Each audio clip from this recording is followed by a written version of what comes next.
Okay, so what I've been doing is just, like I said, I went in and I laid in those darker stripes really carefully with the smallest brush I had. I came back in and I built up this area and made it darker, and I'm just kind of tweaking. I'm looking for areas where maybe my shadowing got lost. So right here on this cheek, he's got some light gray and almost like a bluish tone. And so I'm just going to go in and kind of put that area in on him. And it's just, again, I'm going in the pattern of the actual feathers. All right, and you're just going to go soft and careful. Remember, if something goes wrong, if it comes out too kind of gloppy, I really don't like the way I did it. Wash your brush off real quick. Have your handy dandy Kleenex ready. You can blot your brush, get a little bit of the water off, hit it up again, and you can either leave it like that and kind of just soften it, or you can blot it, and it just kind of softens out that look, so then it's not as harsh. All right, and as it dries, it'll dry lighter. And so you're just going to continue to build up your shadows on his body, putting in your little feather areas, stuff like that. Okay. He's got some shadowing under on the other side in here. And I'm going to keep going in that same feather pattern. Once this head part is dry, then you're going to come in and you can either use that alcohol-based marker that won't bleed when it's wet, or you can get your tiniest detail brush that has a nice lovely point for you. And you're going to, very first thing you're going to do, make sure you don't have too much water on your brush, and you're going to outline a bigger area than what you even think you need for the highlight. There's a little glint in that chickadee's eye, and so I want to map that in first. All right, and if I make it too big, then I can make it smaller, but once it's too small, it's gone and it's sad. So I'm going to lock that in. I got my circle in now, and now I can lock in the rest of his eye. And I did it in a nice deep dark color. It's one of the darkest spots. When we talk about tonal value, it's one of the darkest spots on the chickadee. So it's going to get one of the deepest tones. All right, I'm going to check it, make sure it's the right shape. Give some more definition with some deeper colors here. Be careful not to touch what I just painted because it's wet. I am leaving a little white spot there. I'm going to come in with a deeper gray. But I want it to dry first, because once I hit it with another color, what's going to happen if it's wet? It's just going to bleed out and all my hard work will be gone. And I'd feel like crying. No, just kidding. I'd have to blot it. So let that dry. Go focus on other areas like, hey, let's focus on the branch. So you got to pick out which color you're doing your branch. I've shown you a couple examples. In the actual reference photo, it's a pine branch, so it's got that yellowy, warm brown, got a rusty kind of color to it. So that's actually what I went in with this one. For this one, we went with more of the gray tone branches, like my maple tree out back. And you can just decide to do that. I even put some green tones on there because sometimes those branches get mossy. So you can decide what you want to do. So let's see. This one, I don't know. Let's just see what happens when I mix some colors together. And that's kind of a greenish wood. I don't know if I'm feeling that. There we go.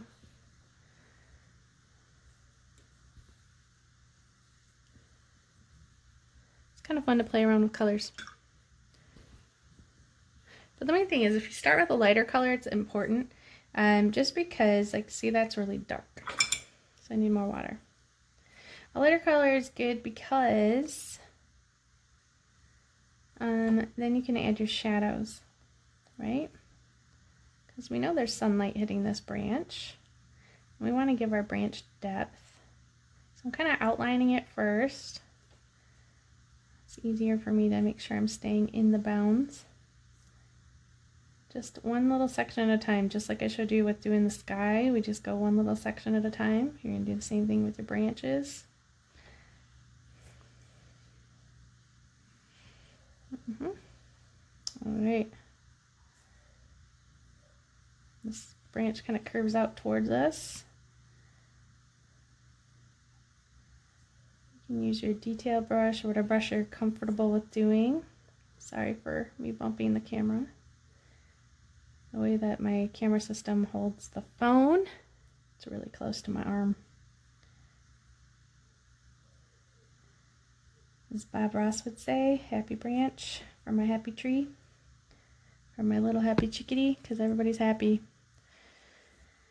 Oh, here we go. I'm going to be really close as I come in because I don't want to lose my feet, and especially since I have kind of a gray branch, I'm definitely making sure it's a different colored gray than my bird's feet. Now what you might notice is this branches get thinner as they get further out, right? We know that. But what you're going to notice with this particular branch is it gets a little bigger right here. Well, that's because it's up close. And we've talked about perspective. And because it's actually close to us, it would actually gain some size. So it's something to think about near and far. If you ever watch Sesame Street, a friend of ours who runs youth camps up north, she's hilarious, and she and her brother took the near and far from Sesame Street that Grover does, which I've talked to my classes about when we're covering composition and near and far and doing our drawings. Anyway, she took it and they made a COVID-19 video about social distancing out of Grover, and she does Grover's voice, and it's just hilarious. So, and it made me miss her because she's just hilarious. Anyways, so there you go. I've got the branch locked in. If I wanted now, I could actually take in a deeper, darker gray and kind of shadow in the underside. And I'm going to do it in a kind of like rough pattern. Okay. Just on the under edges where I can see underneath. Like this right here would be an under edge. Right here. And so I'm doing it, and it's going to kind of look a little sloppy, but here's the reason. This is bark. And bark is rough and changes shapes. And so I don't want it to be super precise.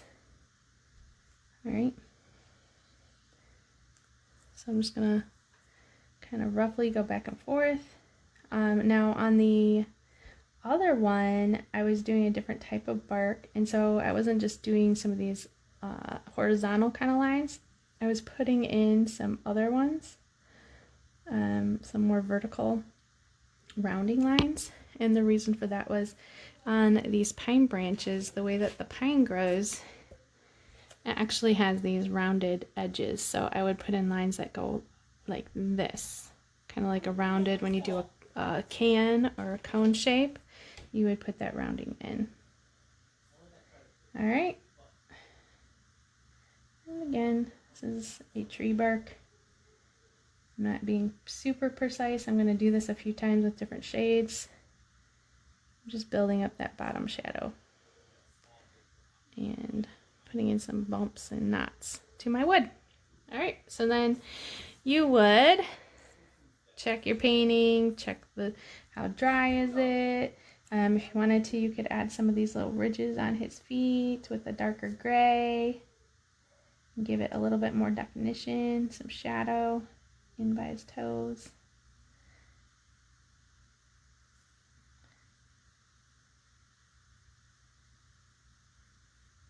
Depends on what kind of bird you have, what the feet are going to actually end up looking like. It's up to you. You got a puddle.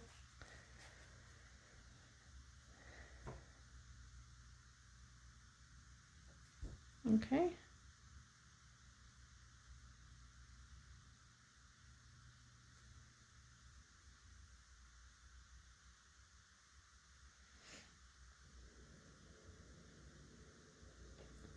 Because there's little feathers on his leg, I'm actually going to do that in the gray because that helps you see the white of the feathers, because you're hinting at that right there on the leg. All right, you'd let this dry. Make sure it's completely dry. The last thing I told you guys I was going to do is add in a little bit of a gray. Make sure my brush isn't too wet here around the eye.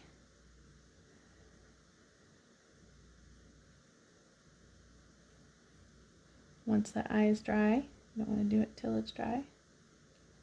Kind of building up that area. And the beak, I haven't done the beak yet. So on my chickadee, my beak is got a dark gray. Don't paint your picture like I just did. Things you're not supposed to do. How to ruin a photo.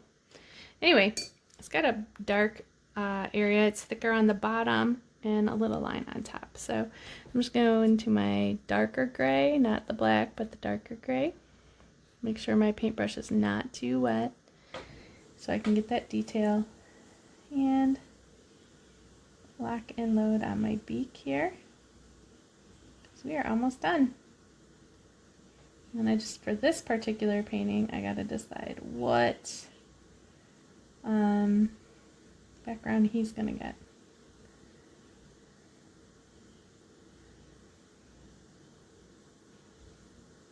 And a little line.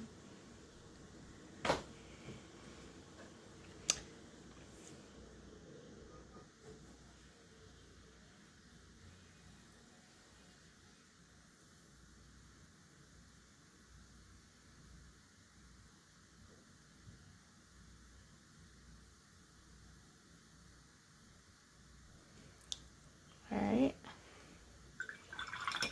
And I don't want his beak wet, so I'm going to let that dry. Once that's dry, I'm going to actually come in with a warm brown, one of these warm browns that we've mixed up for over here. And I'll go back over his beak a little bit more.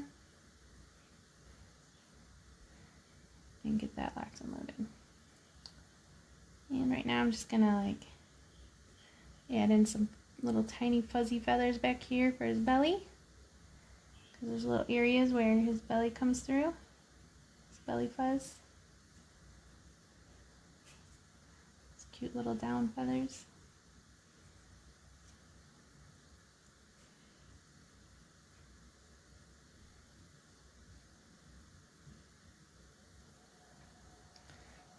Alright.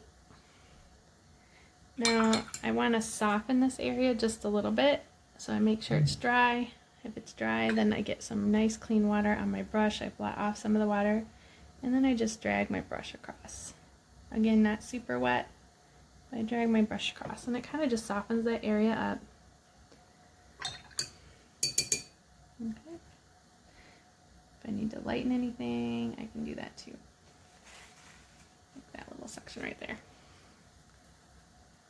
Okay. Let's do... Once that's dry, we're going to do the background. Alright. One more time, I'll show you that background. I talked to you guys about the backgrounds that you can do. So I told you I wet it down in sections. So again, you make sure this is absolutely dry. You don't want your bird wet at all. And you're just going to very carefully just wet down the area close to the bird and the limb. And I'm just going to do this section first. And making sure it's with a bigger brush, but one that I can still get some detail in with. If you need to, you can get your smaller brush out for when you're getting close to the bird. And don't touch the bird, that's the game. Alright, so this is the first section I'll do. And make sure I got it all wet. Check the glare. See where I might need to add a little more water. Make sure my tape's done. I really want a nice soft bokeh effect on my background here.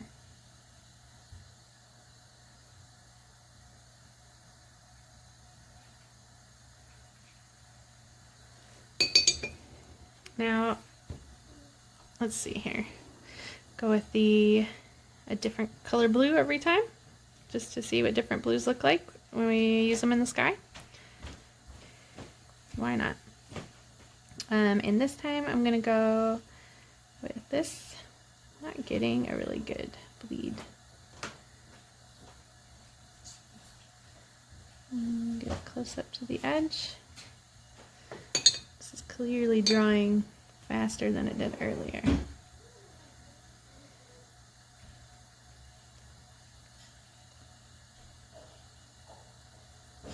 Alright, I'm letting some of the areas be white because there's clouds. And some are the blue.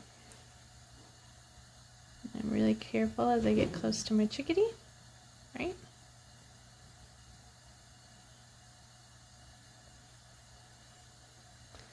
Let that kind of fade together, create my little cloud shapes that I want. Make sure it's wet over here still, just in case it's drying out like it seems to want to do right now. I think it's because I actually blow dried it while we were off camera. So that paper is quick to dry out now. Not sure I like this blue as much. I don't feel like it looks quite as natural.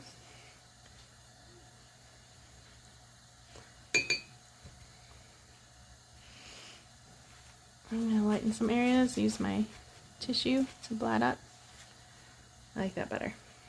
Alright, come on over here where it's still wet.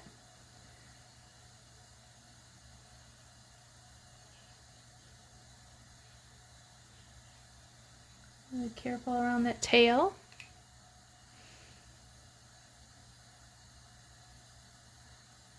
And what do we do when we get puddles? You can blot, or you can use a paintbrush. If you have a clean but slightly damp, so you get most of the water out of it, paintbrush, it'll actually suck the water up. So you can kind of see how it sucked up the water. Or again, you can do our cloud blot technique. And now I'm going to clean off my brush, wet a new section. All right.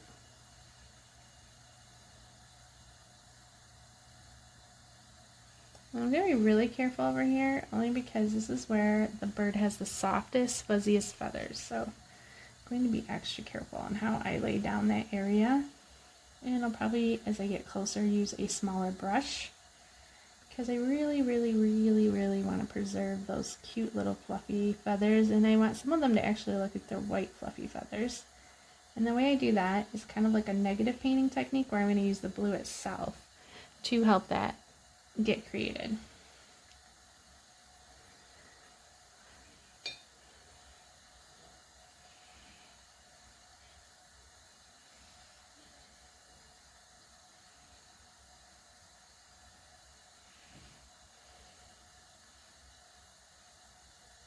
And real close up to the limb. Take my time in those sections. It's a lot easier to get close up to the tail. Alright. While it's still wet, I'm going to get a more detailed brush. And what I'm just going to do is use the paint that's already there. And going in the shape of the feathers, draw it closer to the bird in the direction of the feathers. So I'm just taking it in that direction. But I'm using the color that's already there. So you really want it clean and not super wet, because you're just making use of what you already have. But it kind of gives the hint of the soft white feathers going on too. Alright.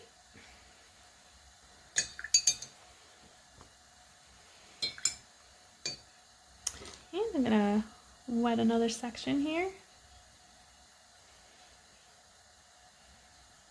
And finish this out. And I will go back in and show you how to do those fuzzy branches. But this way you get to see all the above. So if you just wanted to do the clouds, you'd stop right here. This is all you need to do.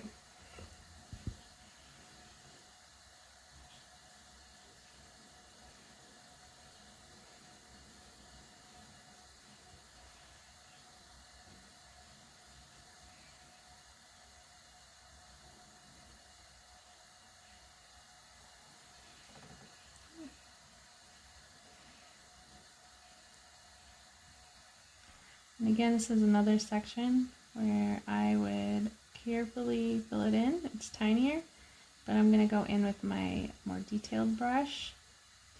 to lock and load that. So make sure it's not too wet because it's already wet on the paper. And I'm going to just move it slowly upward in the direction of the feathers. It helps it have the fuzzy bottom feather section and the fuzzy legs. They're still there. We do that.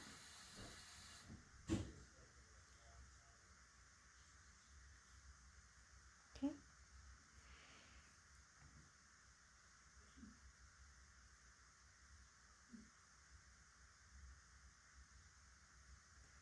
All right, you keep going.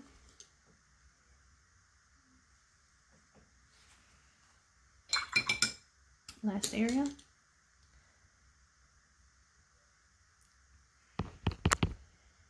We would wet it.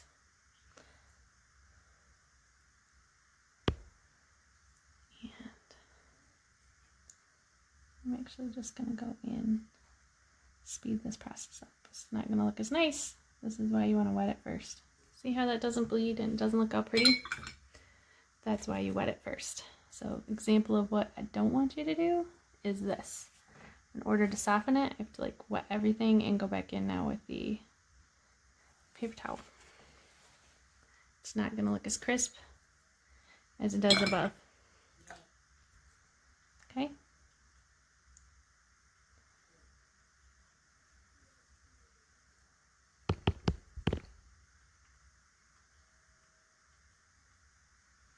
Right. Now, let's say I want to do those fun little branches.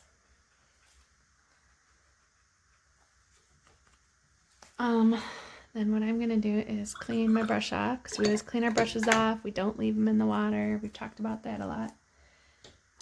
I'm going to get a slightly, like a medium to small size brush, go into my gray that I'd already mixed up for these branches, and I'm just going to put in some light branches here in the background. Very soft, light gray. Okay, it must be a gray that is lighter than this front branch, because we're just seeing they're hinting at branches in the background, okay? All right, so let's see.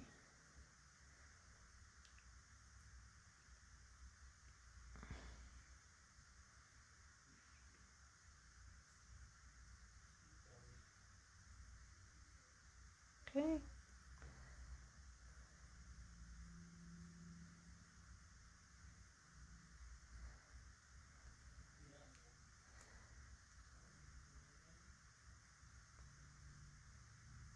Be thicker where they connect to the tree. And remember, we stay loose and we don't worry about. Now I'm going to cover this with leaves a little bit because we're just going to call it a spring painting. And go back into my very light gray here. And maybe put in a few more branches coming from different directions. Maybe there's a branch down here underneath that we're seeing a few of the branches for. Okay.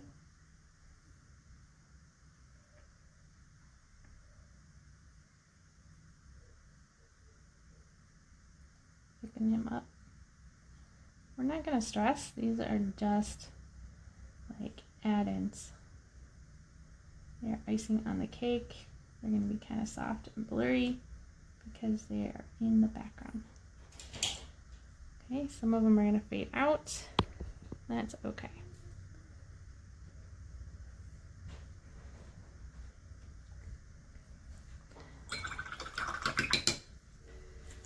All right, next thing I'm going to do, make sure I have a very clean brush. I'm just going to damply, in a damp way, damp, not wet. You don't want puddles. I'm just going to re-wet a few areas on here so I can throw down some green or yellow or whatever. Know if you throw down yellow, it's going to come out green because we already have blue in the background. Okay. Not going over my chickadee at all.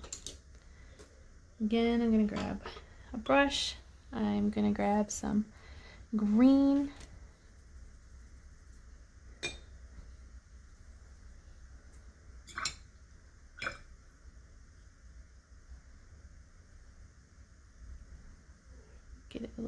muted and light and blurry. I'm going to go over some of my branches here. And let them blur in to different sections on my trees here. We will go over these one more time, but I want some of them to blur out to give the bokeh effect. This is very wet over here, so this is going to work even better.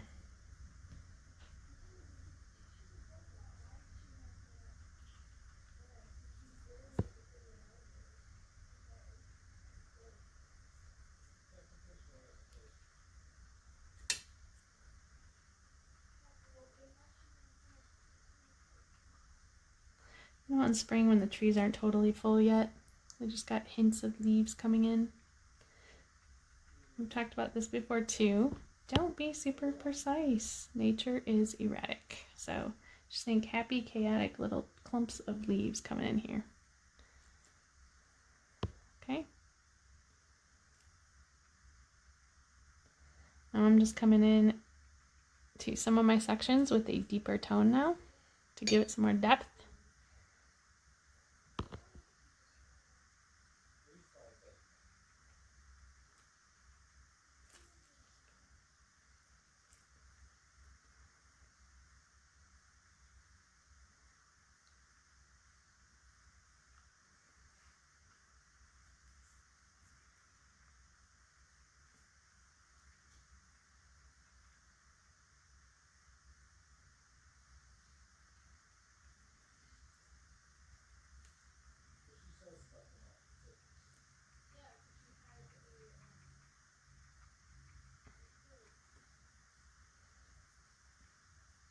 It's kind of fun.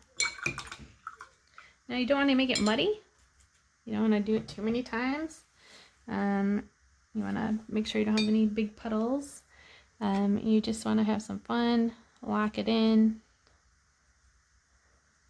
throw in your deeper tone, and call it good.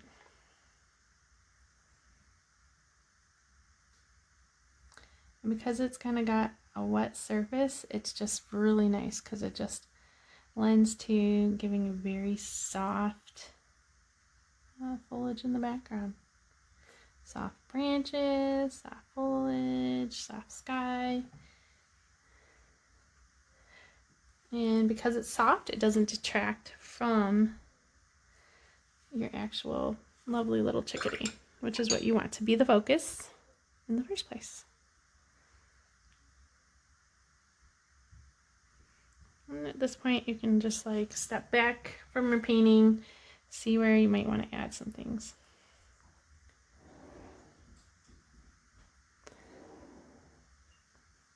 I just like to make sure I'm keeping it erratic. So if I notice I've gotten too balanced out, then like this section, you can almost see a defined shape. Then that's where I'm gonna make sure that I come back in, change it up a little bit.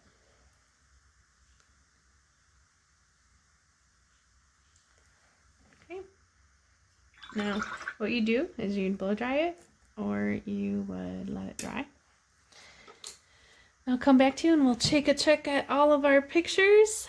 You guys are pretty much done. The only thing you'd want to do is if you want to define more on your actual branch, define more on your leaves. If you want to make some of them a little bit more detailed, you can do that. I wouldn't play around with it too much because you really want your chickadee to be your main focus. So, well done, you guys. I hope you enjoyed it. I'll throw up a photo at the end of the finished product for each one of these. And I cannot wait to see yours. Please show me. I like seeing them in the Zoom, so I hope you get to be in the Zoom class when we get to discuss these. If you run into issues when we do our Zoom meetings, then I can talk to you through whatever issue you run into with this particular project. Next time we're going to go in and do our cupcakes. And I will show you the cupcake on here before I go, just so you can see. One of the reasons I want you to do the cupcake is it's going to be done with a limited palette. So that means we're only going to use 3 colors to do our cupcake. So here's our cupcake, super cute. only has 3 colors, but we make the whole thing out of that.